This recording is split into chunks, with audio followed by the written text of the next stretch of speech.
ভারতে ভোট উৎসবকে ঘিরে জমজমাট ব্যানার, ফেস্টুন, দলীয় পতাকার ব্যবসা। বাদ যায়নি হেভিওয়েট প্রার্থীদের ছবির আদলে শাড়ি, পাঞ্জাবি আর টি শার্টও। এমনকি মিষ্টিতেও লেগেছে নির্বাচনী হাওয়া। দোরগোড়ায় লোকসভা নির্বাচন, সময়টা ভালো যাচ্ছে ছাপাখানা কর্মীদের। প্রচারণায় প্রতিদিনই যোগ হচ্ছে নিত্য নতুন কৌশল। ব্যানার, ফেস্টুন ছাড়িয়ে তা গড়িয়েছে শাড়ি, টি শার্ট, চাদরে। হেভিওয়েট প্রার্থীর ছবি দিয়ে শাড়ি, ব্যানার, ফেস্টুন সহ বানানো হচ্ছে নানা উপকরণ। এসবের পাশাপাশি দলীয় মার্কা দিয়ে পতাকা এবং মুখোশও তৈরি করছেন অনেকে। মুম্বাই, রাজস্থান সহ বেশ কিছু এলাকা থেকে অর্ডার পেয়েছি। প্রতিদিনই আসছে শাড়ি, ব্যানার সহ বিভিন্ন ফেস্টুনের অর্ডার।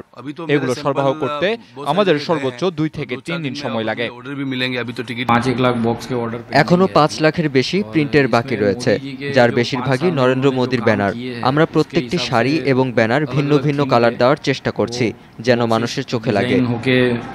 এবারের নির্বাচনে নতুন ভোটারের সংখ্যা অন্তত 10 কোটি। তরুণ ভোটারদের কাছে টানতে টার্গেট করে বানানো হচ্ছে জ্যাকেট, টি শার্ট। পাল্লা দিয়ে অর্ডার করছে প্রধান দুই দল বিজেপি ও কংগ্রেস।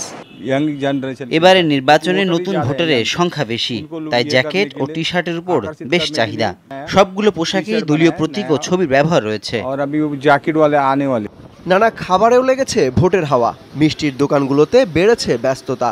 রাজনৈতিক দলগুলোর প্রতীকের আদলে তৈরি হচ্ছে বিভিন্ন পদের মিষ্টি। 11 এপ্রিল থেকে 19 মে পর্যন্ত 7 ধাপে ভোট হবে বিশ্বের সর্ববৃহৎ গণতন্ত্রের দেশ ভারতে। এবারের নির্বাচনে মোট ভোটার প্রায় 90 কোটি।